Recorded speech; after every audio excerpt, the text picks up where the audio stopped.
Szia, mami! Szervusz, szívem. Hoztatok valami ajándékot nekem? Igen, de meglepetés. Mi az? Nem tudod? Nem én. Hol van a hugod? Csak nem duzzog megint. Azt mondja, fáj a gyomra. Szóval megint bezárkózott a szobájába. Kamaszkorban van. Egy dög. Te is az voltál valaha. Most menj, hívd ide.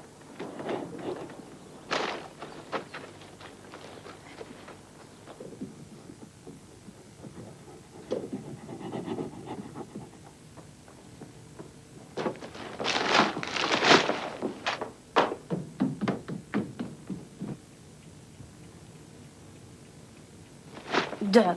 Dög.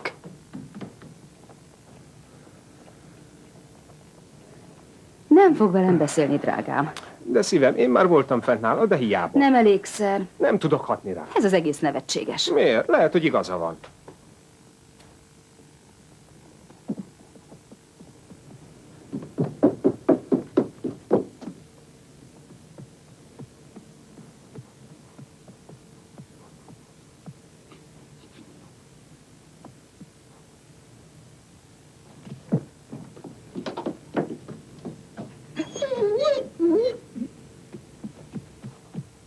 Menj már innen!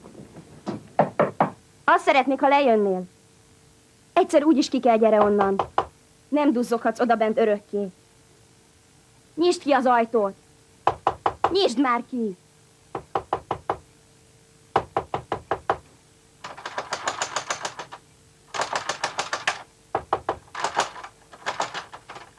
Persze a rúzsomat azt bevitted magaddal, ugye? Dög.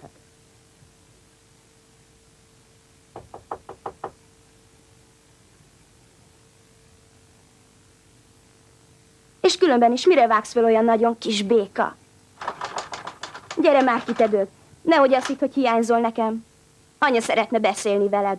Dög.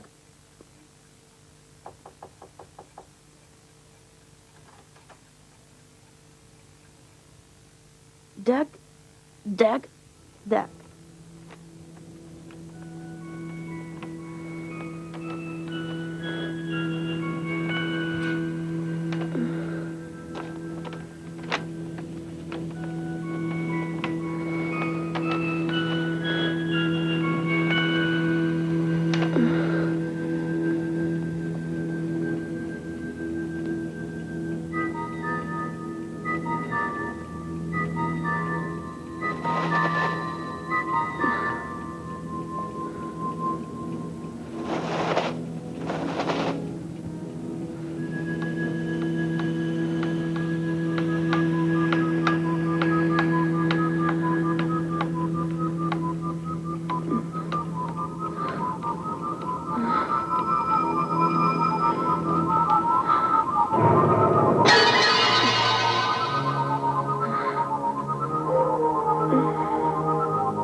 Búcsúzz el a nővérettől. Ígérd meg, hogy sosem felejted el őt.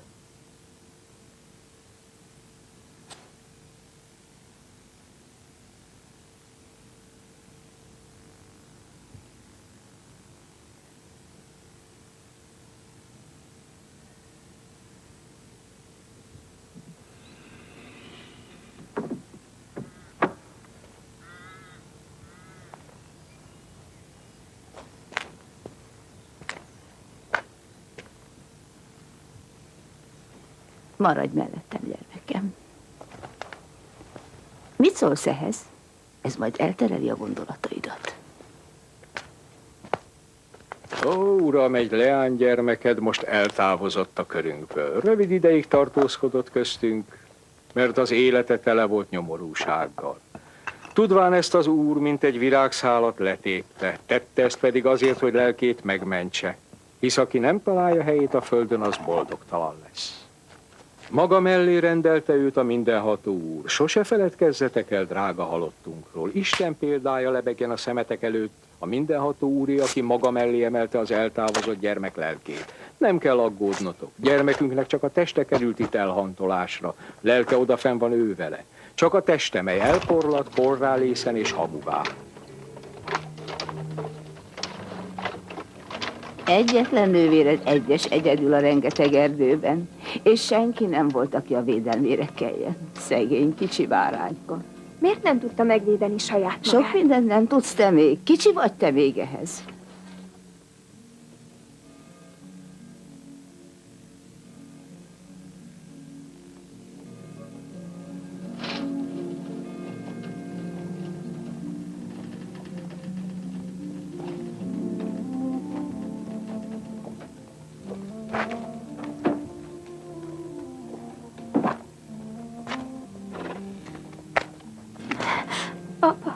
Nyugodj meg, gyermek. Hazavigyem ma este?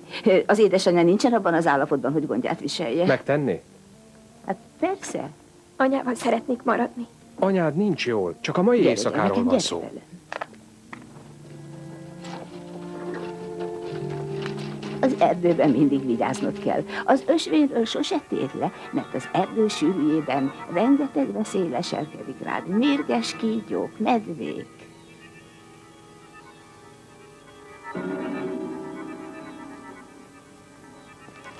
Akad ebből másút is, ha az ember tudja, merre keresse. Tessék. Jé, szed el! Ne, sose térj le az ösvényről, kislányom. Nem emlékszel, mire tanítottalak? Ha egyszer letérsz az ösvényről, örökre elveszel.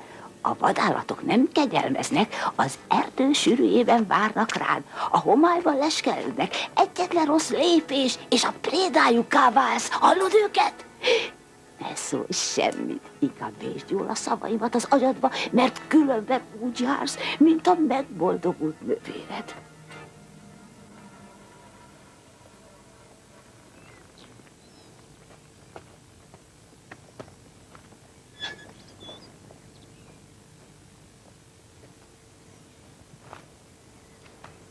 Nagyi, ehetek egyet? Nem tudom, hogy miért ne ehetnél. Még sokat kell tanulnod, gyermekem. Sose térd le az ösvényről, és soha ne egyél lehullott almából, és soha ne bíz olyan férfiben, akinek a szemöldöke összeér.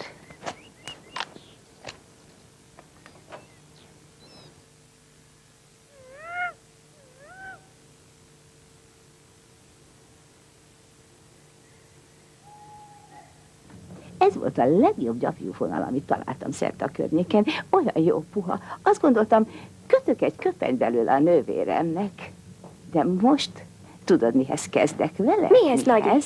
Neked kötök belőle egy nem mindennapi köpenyt, egy nem mindennapi hölgynek. Puha, mint egy kis cica.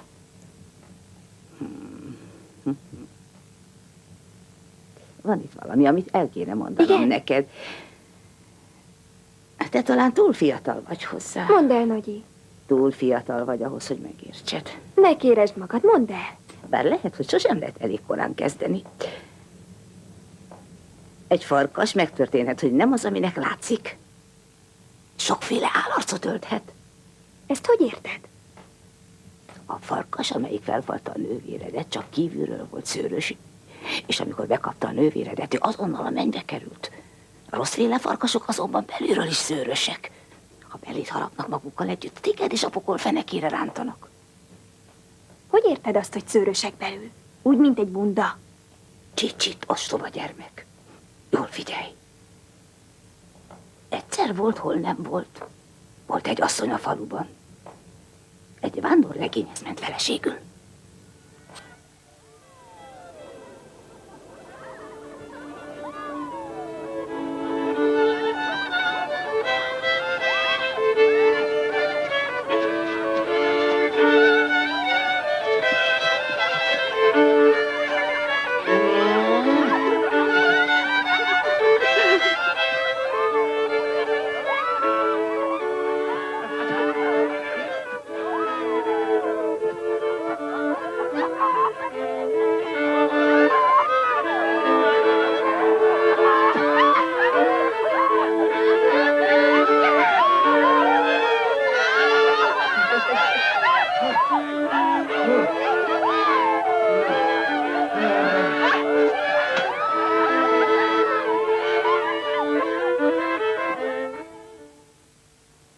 Na végre mind elmentek. Kár, hogy a tieid nem tudtak eljönni az esküvőre. Lehet, hogy az. De lehet, hogy nem.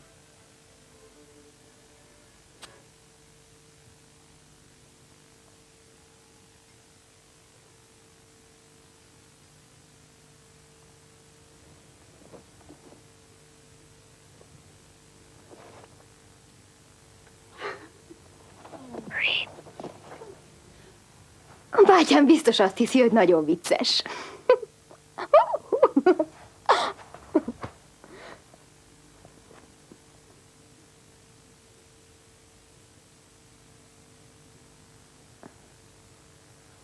Miért bámulsz így rám? Mert sosem láttam hozzád hasonlót. Talán arra felétek nincsenek lányok. Olyanok, mint te, nincsenek.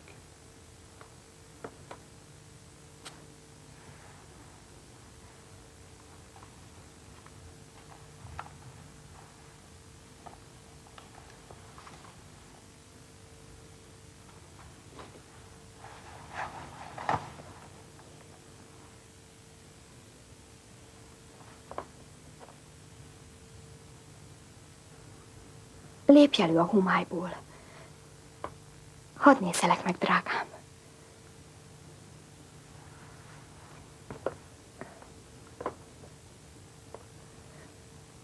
Minden vándorlegény olyan csinos, mint te vagy. Szóval tetszem neked?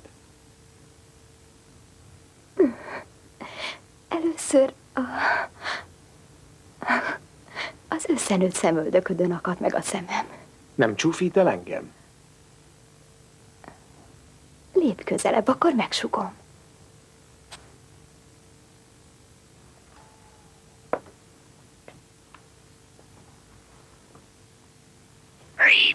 Fenébe!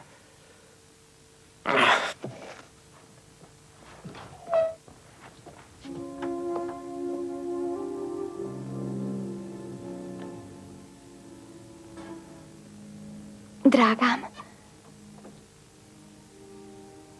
Csak egy percre kilépek az udvarra. hová mennél ilyenkor?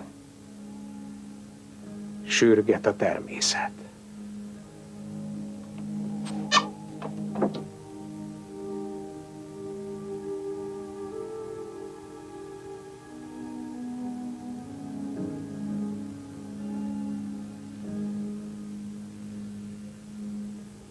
Ő meg csak várta.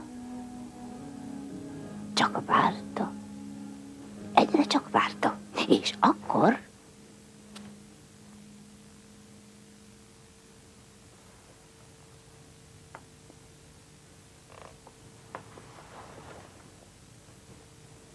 Hol maradhat ilyen sokáig?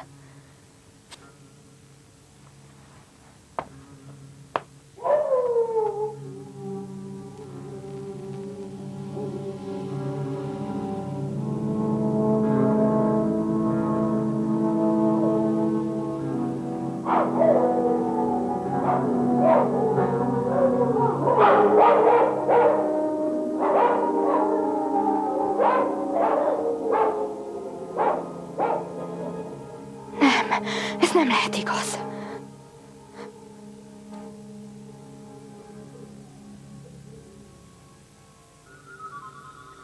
Még hogy széttépték a farkasok, egyszerűen tovább állt. Benne van a vérében. Ilyenek ezek a vándorlegények.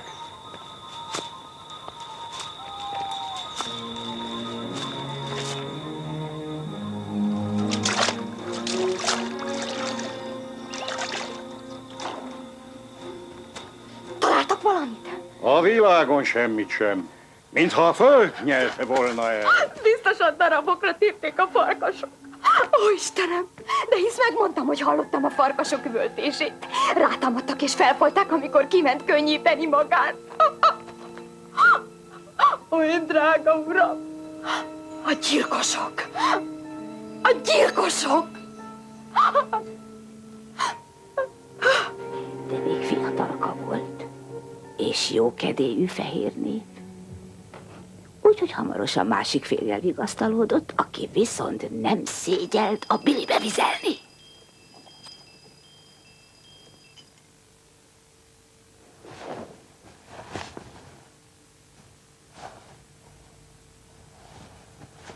És boldogan éltek, míg meg nem haltak.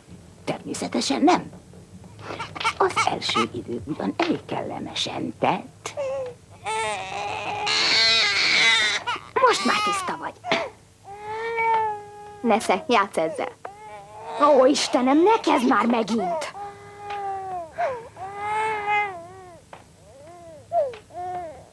Hallgass már!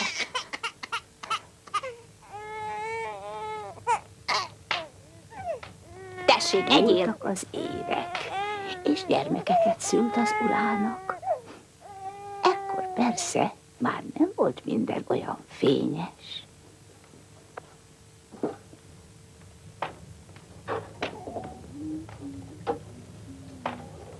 Az állatok a karámban ugyan szépen fejlődtek, és az életük is viszonylag békésen folytogált, míg nem egyszer egy téli éjszakán.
Uram Jézus!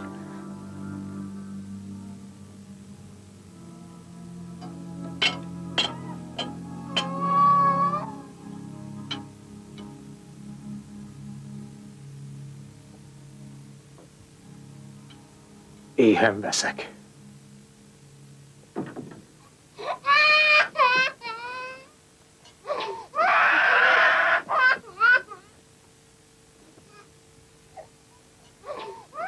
Te lennél az valóban? Nem hallottad, mit mondtam?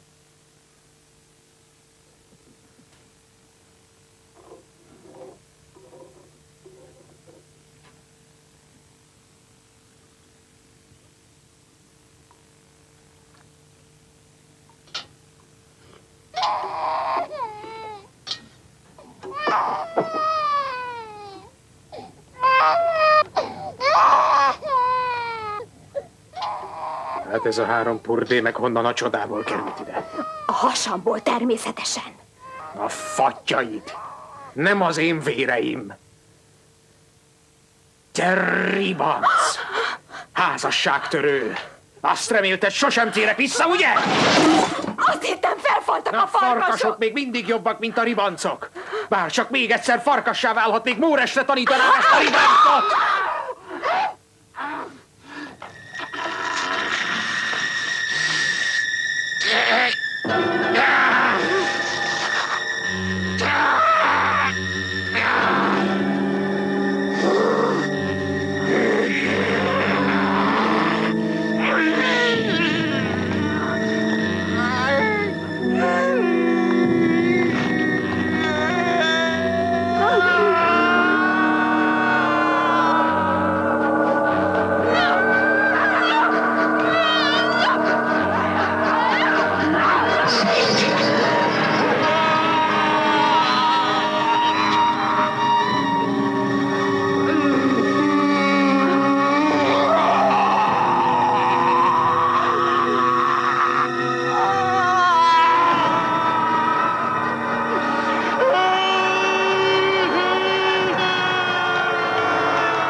Pontosan olyan, mint akkor az esküvőnk napján volt.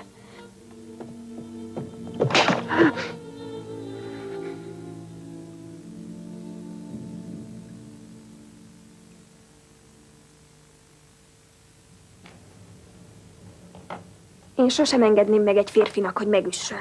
A szerelem első hevében úgy bánnak veled, mint a hímes tojással. De ha a lángolásnak vége, előjön belőlük a vadállat. De a farkasoknál, az igazi farkasoknál, ha a farkasok párzanak, a hím később megharapja a nőstényt. Állatok, mind vadállat. Ennyi elég a farkasosdiból mára. Ideje lefeküdnünk.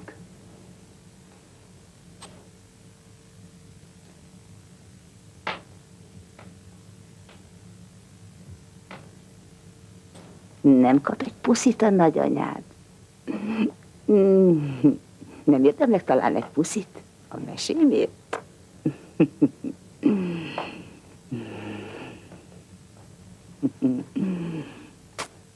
Te vagy a legdrágább gyermek a földön.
Itt az idő, hogy megtanuld, mit, hogyan csinálj. Hogy kell tenni-venni a ház körül a konyhában.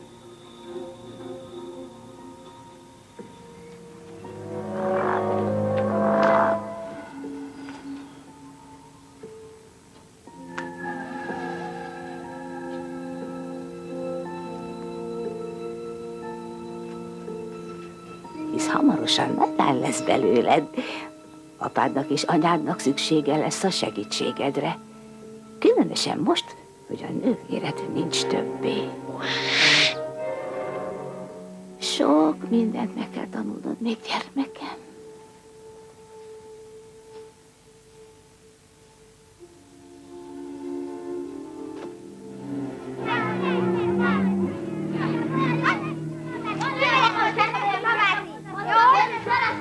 Megfogtalak. Ne innen, te tapjas török. Mit képzelsz? De Rosaline... Veszed le a kezed az én kis hercegnőmről? Gyere, gyermekem.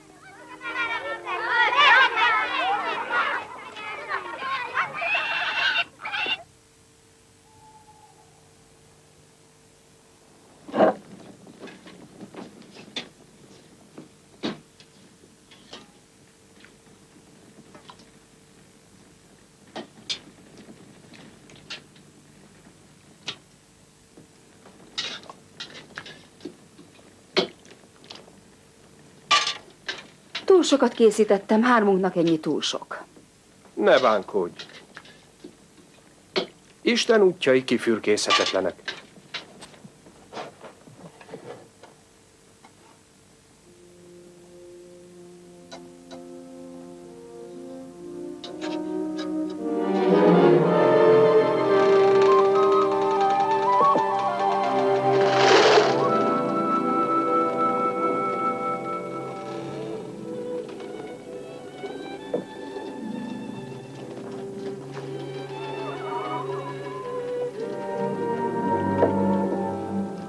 Rosaline!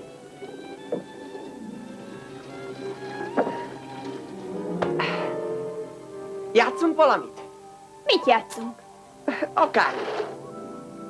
Tudom már mit. Csukd be a szemed, és most gyere ide. Közelebb, közelebb. Na, gyere már. Gyere csak szépen. És most? Fogd meg, ha tudsz.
Mami, Mi van, gyermekem?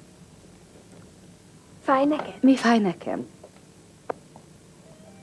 Fáj neked, amit apa csinál, amikor... Nem, egyáltalán nem. Pedig úgy hangzik, Mint mi? mint amikor a vadállatok, amiről a nagyi mesél. Túlzottan kötődsz a nagyanyádhoz. Sok mindent tud ugyan, de nem minden. Még ha van is állat a férfiban, ettől csak jobban illik a nőhöz. Ugye érted, mire gondolok? Most pedig hozz egy kis vizet nekem.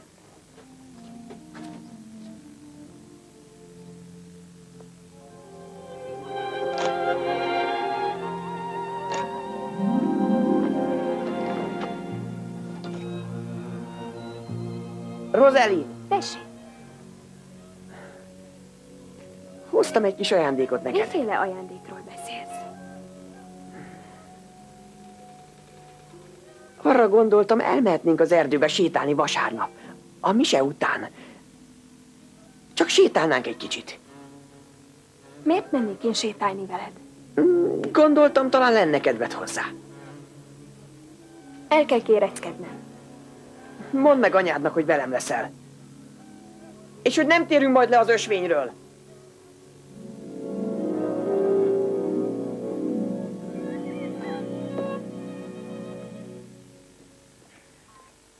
Itt vannak a legszebb rózsáim. Ebből készítik a hercegnők szemfedelét is. A legszebb rózsatöveimről szedtem.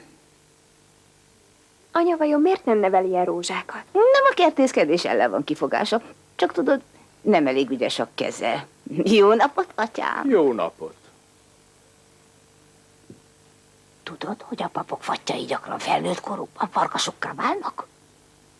Hogy érted ezt? Ha a gyermek karácsony napján születik, és ha farral jön a világra, ő az lesz. Ismétlem, ha farral jön a világra, és összenőtt a szemöldöke, az mindig rosszat jelent. Egy nap ugyanis felkeresi őt az ördög az erdőben.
Használd fel okosan, hogy ne vesszen kárba. Egy cseppje sem.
Rettenetes történet. Egy csöppet sem tetszett. Ez nem csak egy történet, szintiszta igazság. Csak azért mondtam el neked, hogy az erdőben egy ismeretlen férfival találkozol, őrizkedj tőle, mint a tűztől, mert az ördög megmérgezte a lelkét. Az ördög az egy dolog, de a papok, akik gyermeket csinálnak, megint más. Nem hiszem, hogy a mi papunk ilyen lenne. Nem bízhatsz meg senkiben, és főleg egy papban nem. Nem véletlenül hívják őket atyának. Egyébként nem kell suttognod, süket, mint az ágyú. Hát nem szép. Most már csak a szegélyét kell megcsinálnom. Nézd csak, milyen szép, finom puha.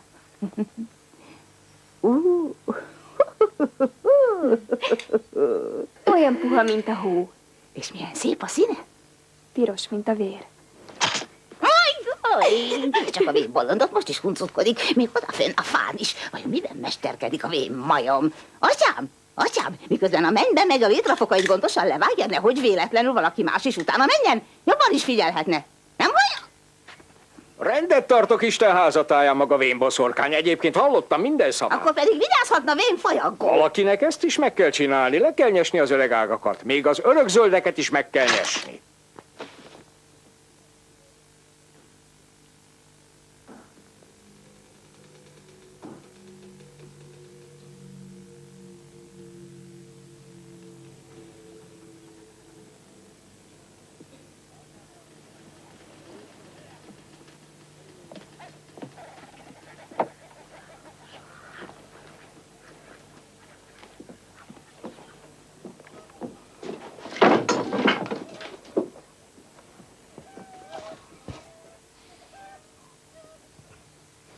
Ne, hagyd békén a csokrát. A szomszéd fiú elhívott sétálni. Mi rossz van abban? Ne menj el vele, tartsd magad távol tőle. Nem akarat semmi rosszat. A szomszédunk fia. Csecsemő koruktól ismerik egymást, hiszen még mindig csak gyerekek. Az volt a nagyobbik is. Hamarosan úgyis bekötik a fejét, hiszen olyan kis csinoska. Hogy is mondják, az ember nem veszít el a lányát, csak kap mele egy fiút is. Miért ugratok? Mindössze csak sétálni hívott. Az egyik dolog után hamarosan jön a másik.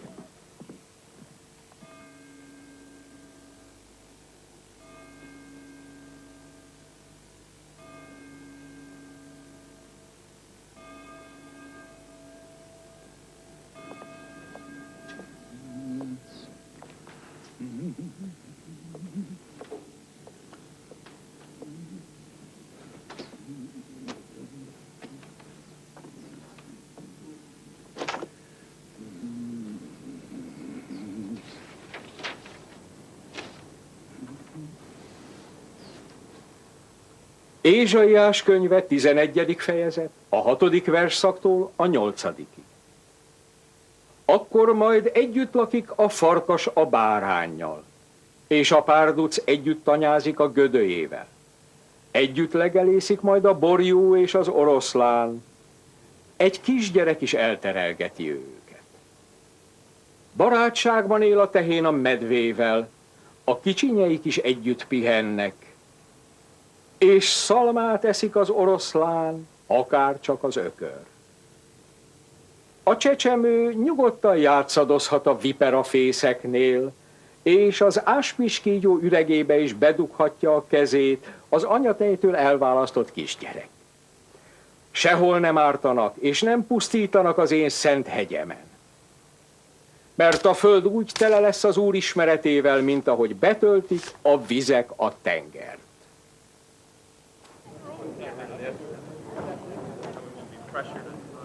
Az én fiam.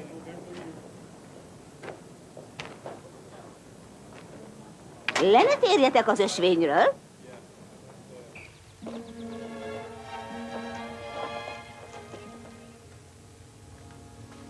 Mikor kell visszaindulnunk, Rosalind? Hamarosan. Miért vagy olyan harapós ma? Azt hittem, szívesen jössz. És ha szívesen jöttem. Akkor viszont... Akkor viszont mit?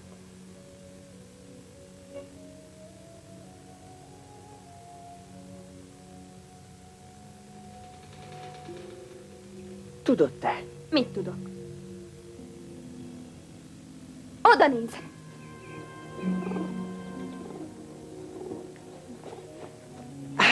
Szép, de nem annyira, mint te. Nem volt jó? Nem.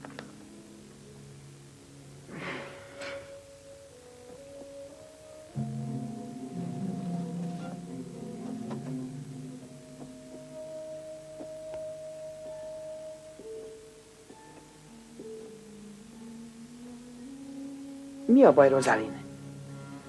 Nem tetszem neked? Ki mondta? Egy kicsit tetszel talán. Akkor miért nem akarsz megcsókolni? Félsz, ugye? Mitől félnék? Hát, akkor Rosalind.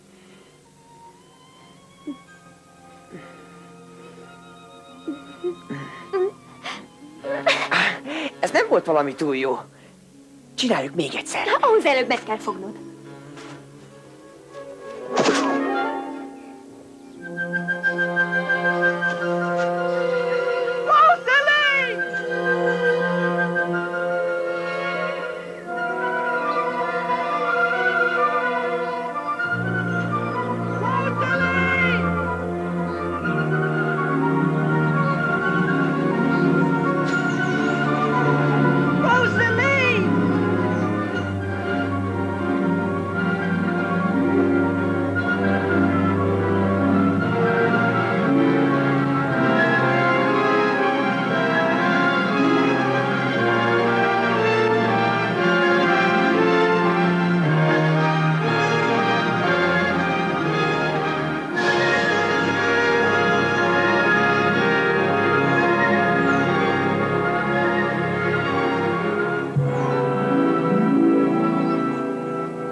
Rosalind! Rosalind! Hol bujkálsz?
Uram! Farkas! Farkas!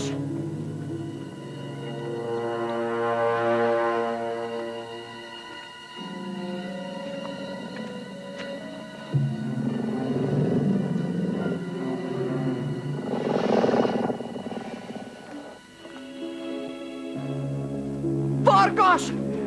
Farkas! Farkas! Hol a lányom? Hol hagytad a lányomat? Hol van a lányom? Elszaladt előlem! Mit műveltél a gyermekemmel? Hol van Rozalin? El a kezekkel! Veszed el a kezed a fiamról? A fiad a farkasok között ott hagyta az erdőben a lányomat! A lányot hagyta ott! Mit tehet a gyermekem róla?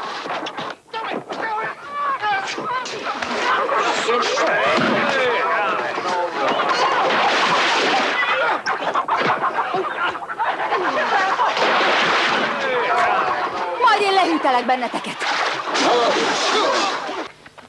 Ó, Rozalin, hol jártál, gyermekem? És hogy nézel ki, kislányom? Anya, nézd.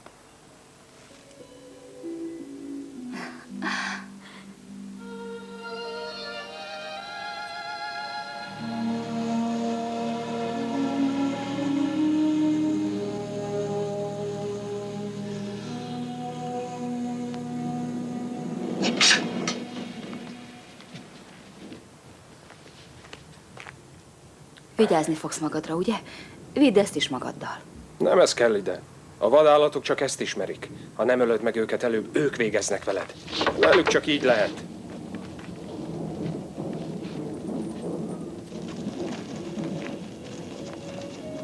Gyere közelebb. Maradj szorosan mögöttem.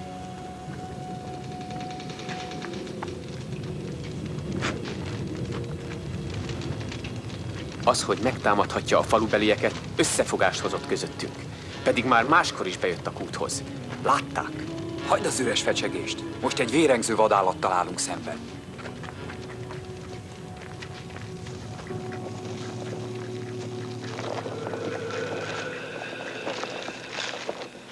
Már igazi felnőtt nagylány vagy.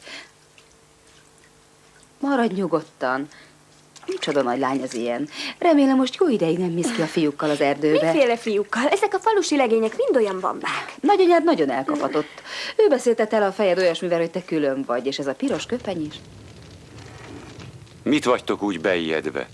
Ha láttátok volna azt a farkast, amelyiket én láttam. Micsoda szörnyeteg. Nem túlzok. Nagyobb volt egy embernél is. Nagyobb.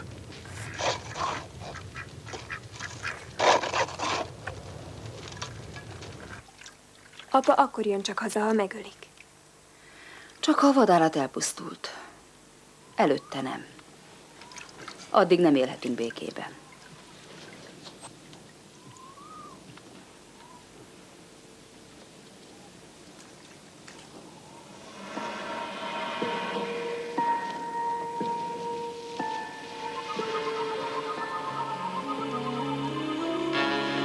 Hamar eljött a tél. Kemény telünk lesz. A nagy fagyok pedig előcsalogatják a farkasokat. Hála Istennek, mi ideben biztonságban vagyunk. Bújjatok el a fák között! Gyere velem, fiam! Fáklyákat eloltani! Be a fák közé! Gyere! Siess már! Ide gyertek! Siessetek! Siessetek!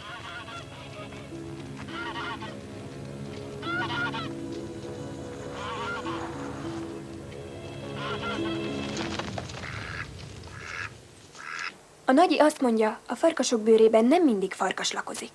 Bár hogy lehetne egy farkas még annál is rosszabb, mint amilyen? Nem rosszabb, inkább más. Lehet, hogy nem is a farkas tehet róla.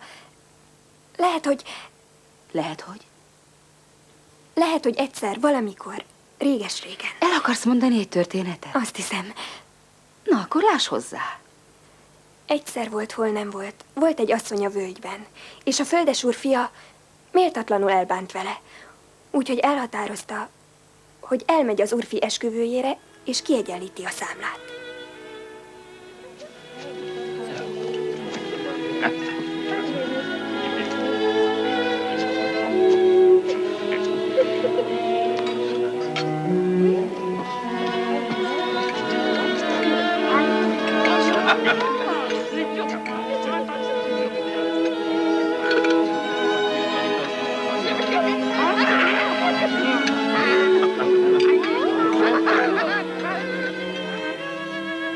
Gyönyörű nő volt. Senki még csak nem is gondolta volna.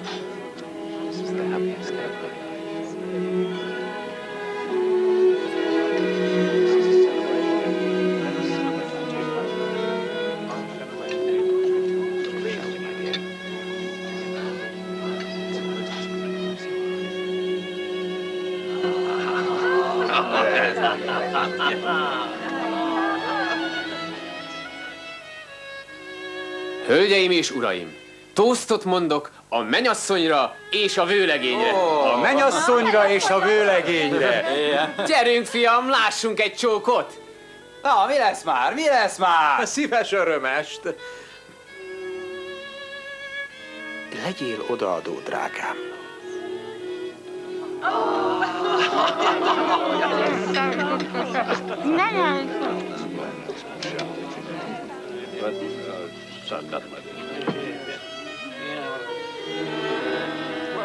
Remek volt, fiam, igazán remek.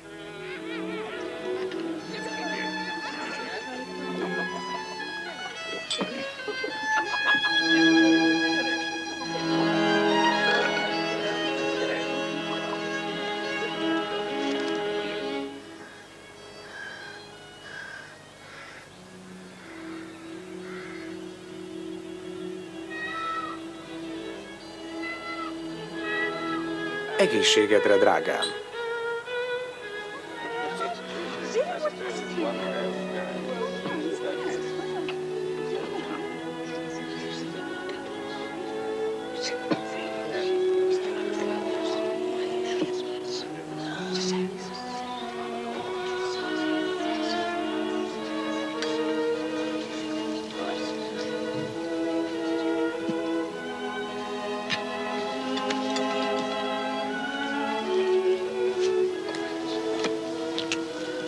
Oda nézzetek! Ez a nő. Szóval én nem voltam elég jó neked. Bár egyszer az voltam.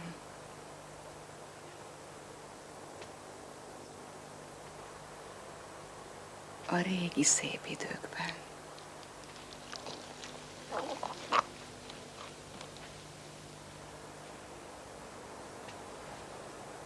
Vagy már el is felejtetted talán?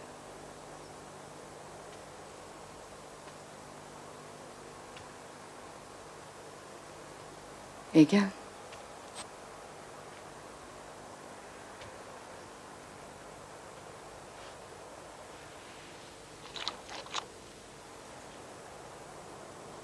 Még az erdei farkasok is különbek nálatok.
Miért mondtad el ezt a mesét nekem?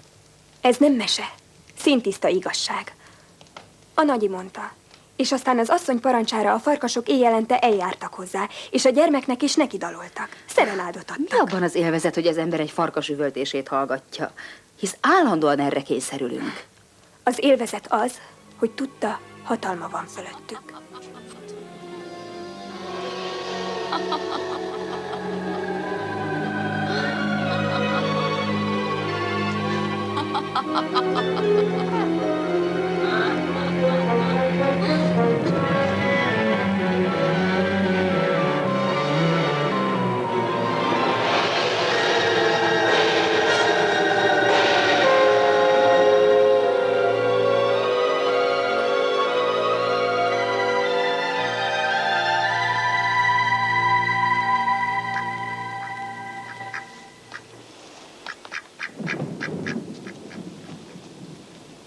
Apa! A farkas!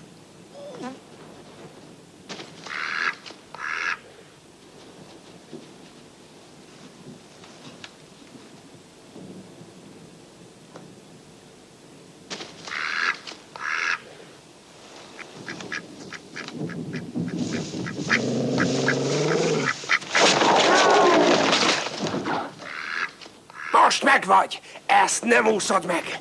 Végre!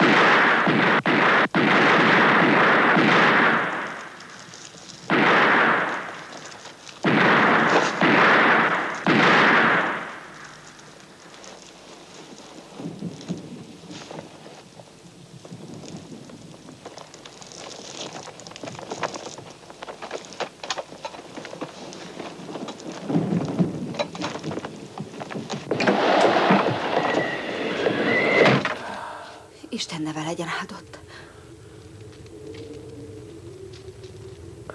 Amikor levágtam a tetemről, trófeának még farkasmancs volt. Egy farkasmancsa, aminél nagyobbat még soha nem láttam. Ez ölte meg a gyermekünket? Még az is meg lehet. Amikor levágtam a késemmel, farkasmancs volt, esküszöm. Egy szürke, óriás farkasé. És aztán a saját szemem előtt. Ki ez, apa? Valaki, akit ismertél? Honnan tudjam, kinek a keze? Én csak azt tudom, amit látok. Vidd ki innen. Egy farkast vagy egy embert öltél meg? Amikor végeztem vele, farkas volt. De aztán emberré változott a saját szemem előtt. Valóban? Milyen a tapintása? Vidd ki innen!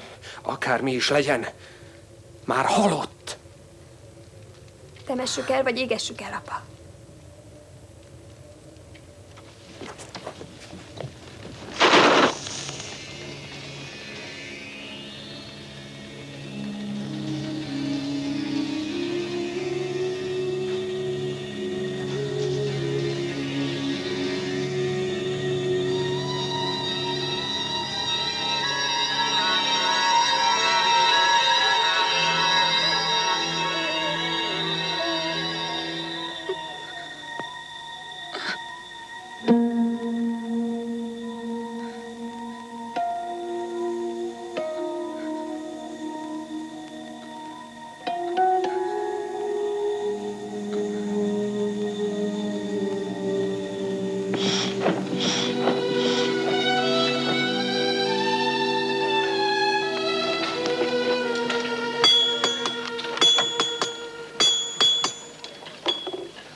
Nem bírsz meglenni az öregasszony nélkül. Sem a rém történetei nélkül. Talán nem kéne most oda menned.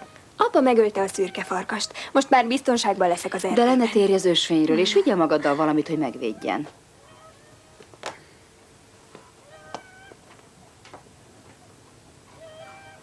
Mit szólnál ehhez a késhez? Hát, te aztán nem ijedsz meg semmitől. Nincs benned egy csepp félelemérzet, annyi szent. Gondolom a nagyanyád majd megkér rá, töltsd ott az éjszakát. Mindig is te voltál a kedvencem. Persze, hogy ott maradok nála, a megkér rá. Minek bántanám meg? Hisz a nagymamám. És bár lehet, hogy hozzád nincs egy jó szava sem, de hozzám mindig jó volt. Olyan magányos lehet odakint az erdőn, mami. Lehet, hogy igazad van, lehet, hogy nem. Add ezt neki, oda én küldöm. És el ne kóborolj, Rosalind. Ígérd meg. Még egyszer nem lesz szerencséd. Megígérem.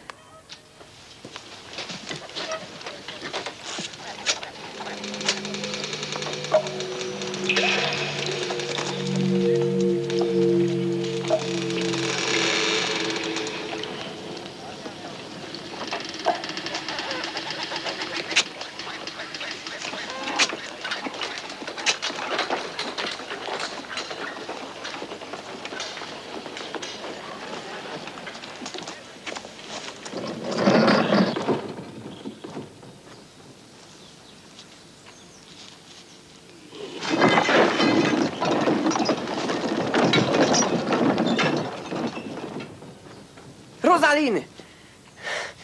Rosalind, hová mész? A nagymamámhoz látogatóba. Hosszú az út az erdőben odáig. Hadd kísérjelek el, velem biztonságosabb. Még hogy veled menjek az erdőbe, azok után, ami a múltkor tört. Hadd menjek veled. Én megvédelek. Nem, itt van nekem ez, hogy megvédjen.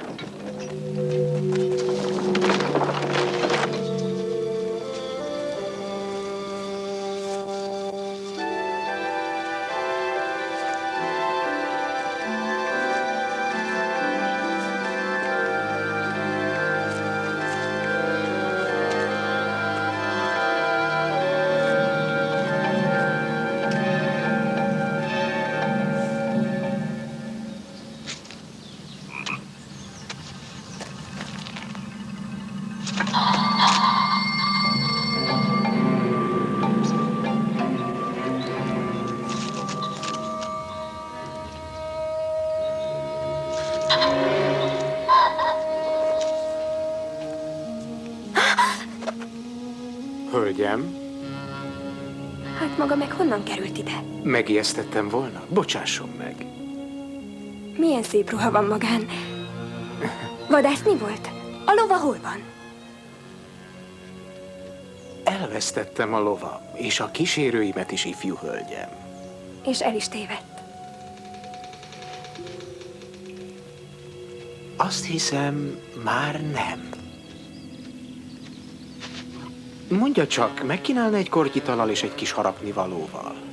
Én ezt a nagymamámnak szántam.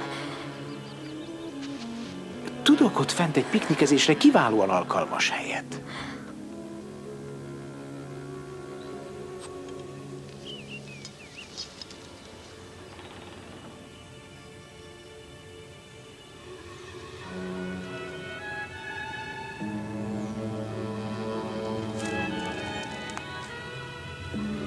Egy rendkívüli tárgyat hordok a zsebemben. Segít, hogy sose tévedjek el az erdőben. A zsebében? Azt mondja? Ez a tárgy mindig velem van. Bármerre járjak. Mindig a zsebemben hordom. Na, még egyet.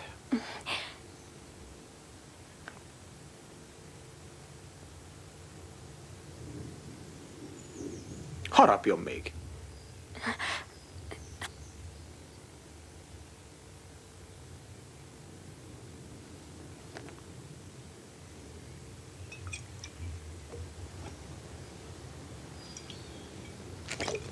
Tudja, milyen erős az. Még a kovácsunk sem bírja, pedig az aztán jól bírja az italt. Szóval hol az a bizonyos tárgy? Nem hiszek magának. Rá akar szedni. Majd a saját szemének hisz.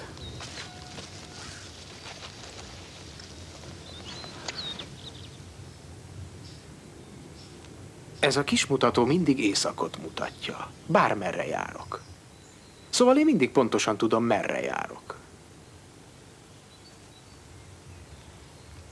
Nem hiszek a saját szememnek, pedig látom. Ezzel az iránytűvel biztonságban járhatok az erdőben. De hisz most is eltévedt. De rád találtam. Talán már megbántad? Nem bánom. A falusi fiúk mind unalmasak. Valóban? De az ösvényről nem szabad ám letérni. De hisz csak az imént értem rá. Eddig is biztonságban voltam. Nem fél a farkasoktól? Miért kéne nekem félnem a farkasoktól? Biztosan tudja, hogy a legfélelmetesebbek a belüli szőrösek.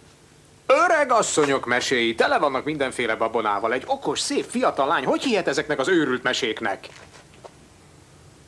De hisz a nagyi azt mondta... De ha te hiszel az öreg asszonyok meséiben, akkor megérdemled, hogy egy csókot raboljak tőled?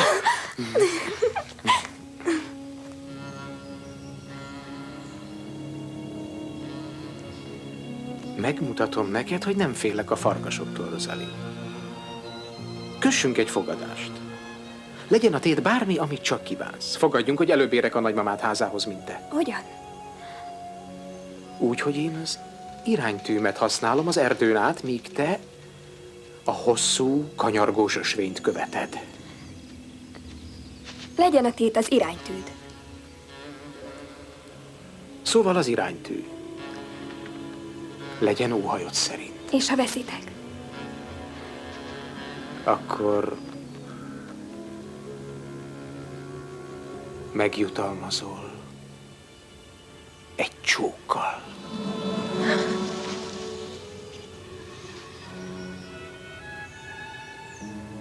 Tessék, fogd a kalapom, jó szándékom jeléül. Viseld, amíg újra nem találkozunk.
Ki az? Csak az unokád.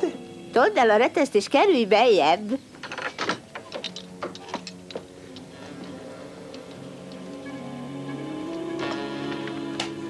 Istenem, segíts! Menj vissza a pokolba! Ahonnan jöttél, menj vissza a pokolba! Én nem a pokolból jöttem, hanem az erdőből. Mit csináltál az unokámmal? Semmi olyat, amit ne akart volna.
az? Csak az unokád, nagymama. Told el a reteszt és kerülj beljebb! Szóval valóban előbb ide értél. De is megmondtad. Ahogy mondtam. Hol van a nagymamám? Kiment az erdőre egy kis tűzifáért. Egy igazi úriember sose hagyná, hogy egy öreg asszony kimenjen az erdőbe egy ilyen éjszakán. Nem sokára visszatér.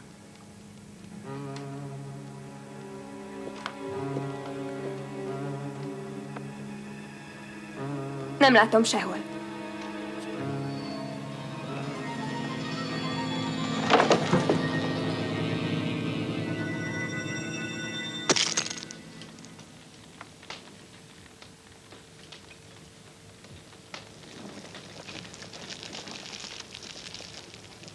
Szóval, ennyit hagytál belőle? A te fajtádnak a gyomrai szőrös belül. Felfaltok minden szőröstől, bőröstől. Mit tudsz te az én fajtámról? Nagyanyú mindent elmondott rólatok.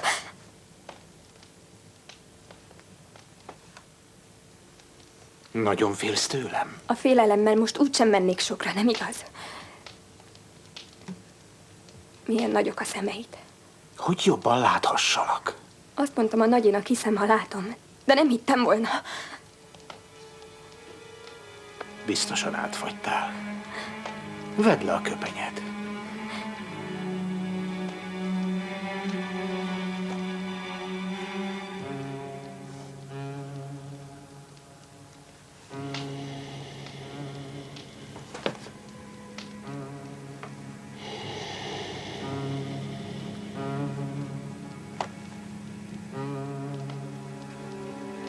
Mi legyen vele? Dobd a tűzre. Többé nem lesz rá szükséged.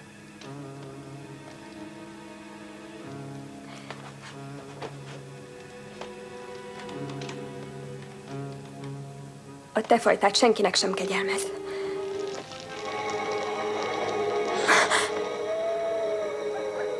Neked szól az ének, ugye?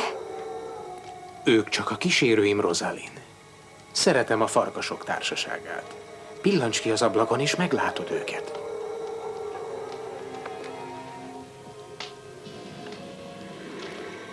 Szegény párák.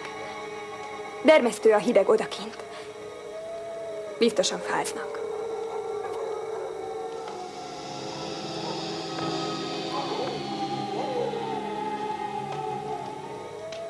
Csak nem sajnálod őket. De igen, és téged is. Te egy bátor és vakmerő lány vagy. De most add vissza szépen a puskámat.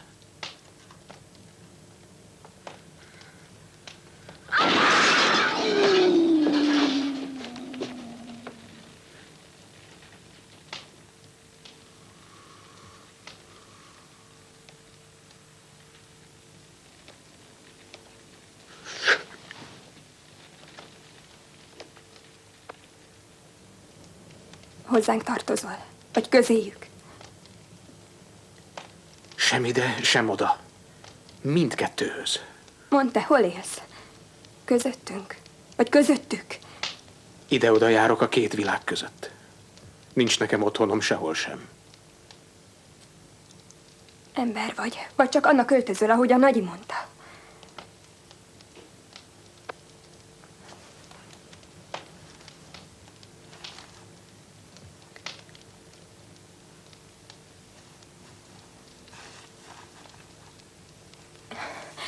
Micsoda bicepszed van. Hogy szorosabban magamhoz ölelhesselek.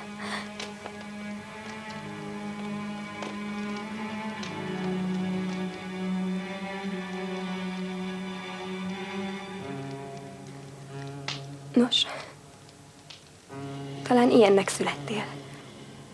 Nem tehetsz róla. Úriember vagy. Finom úriember. Azt mondják, a sötétség hercege is úriember. És ezúttal azt hiszem, igazat beszéltek. Úriember vagy. És az úri emberek mindig megtartják, amit ígértek. És az úri hölgyek is. Ezt meg hogy érted? Nos, de hiszen fogadtunk. És ez szerint tartozol nekem. Igen, nem felejtettem el. Egy csókkal. Egy szóval becsületes vagy, és beváltod az ígéreted. Vagy nem?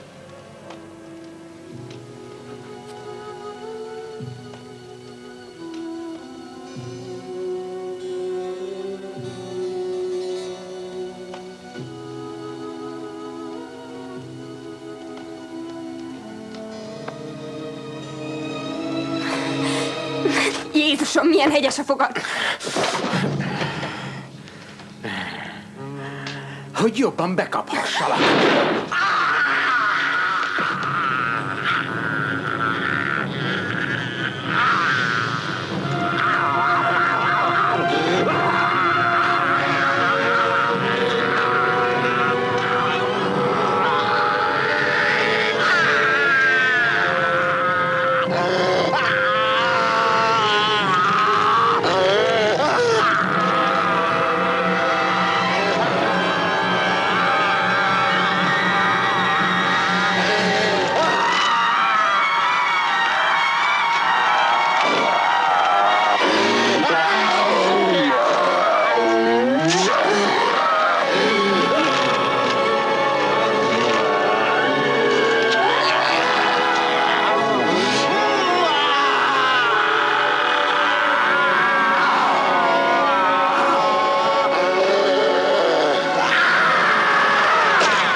Sajnálom.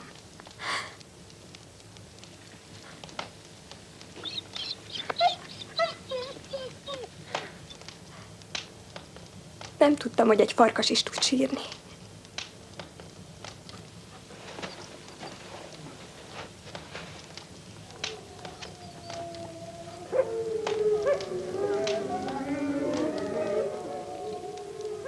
Elmennek.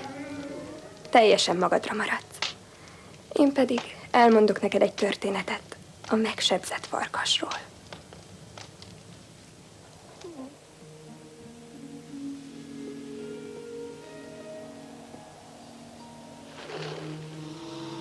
Egyszer volt, hol nem volt. Amikor a falu az igazak álmát aludta, egy nőstény farkas feljött az alsó világból. Ide, a felső világba.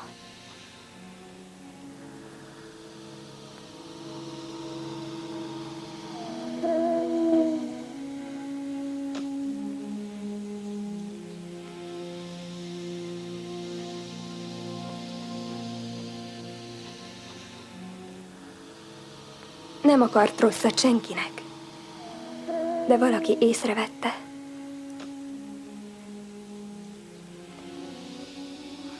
És meglőtte. Mire ő futásnak eredt. És csak futott, futott, futott.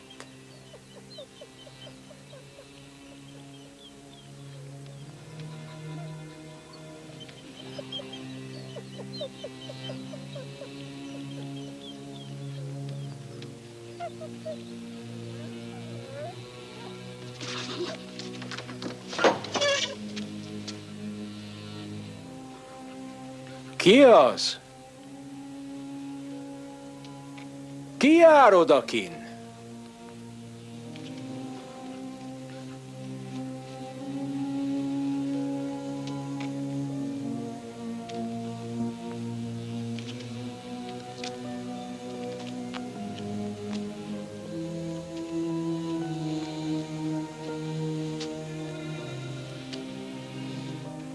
Isten megszentelt földjén állsz.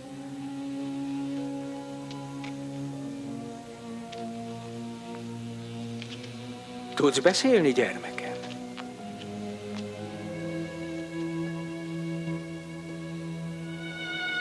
Isten teremtménye vagy az ördögé?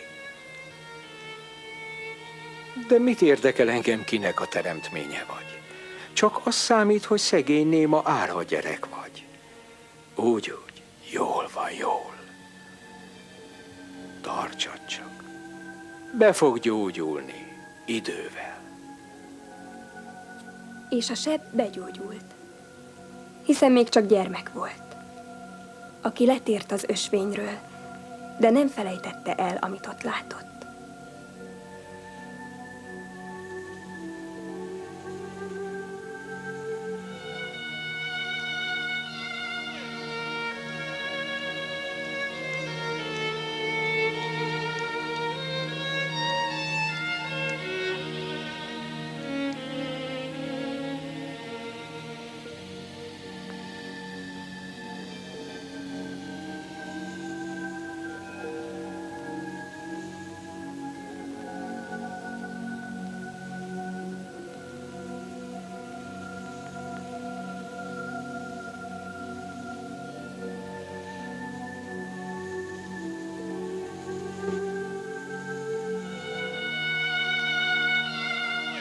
pedig megindult az erdőn keresztül visszafelé. És csak szaladt, egyre csak szaladt.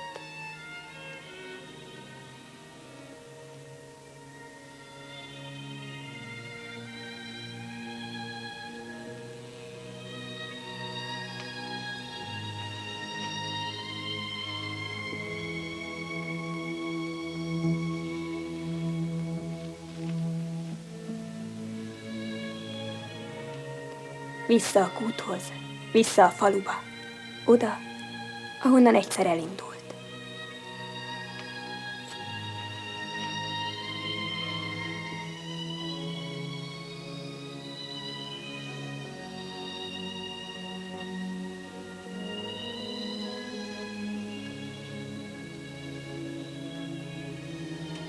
Bemászott, és alámerült az alsó világba.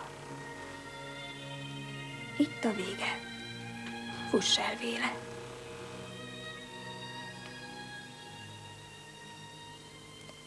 Többet nem mesélhetek, mert magam sem tudok többet.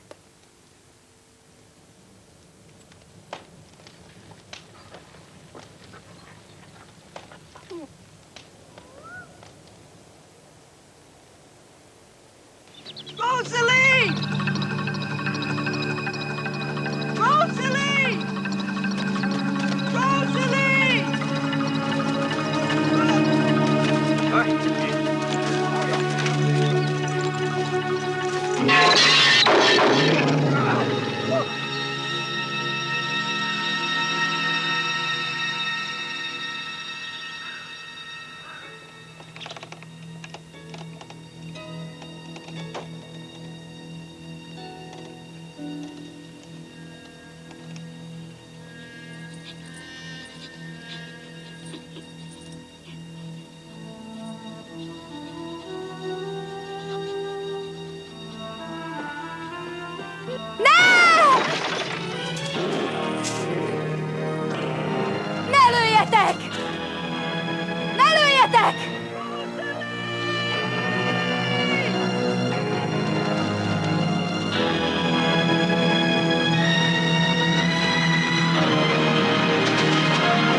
Kisleányok, ide hallgassatok.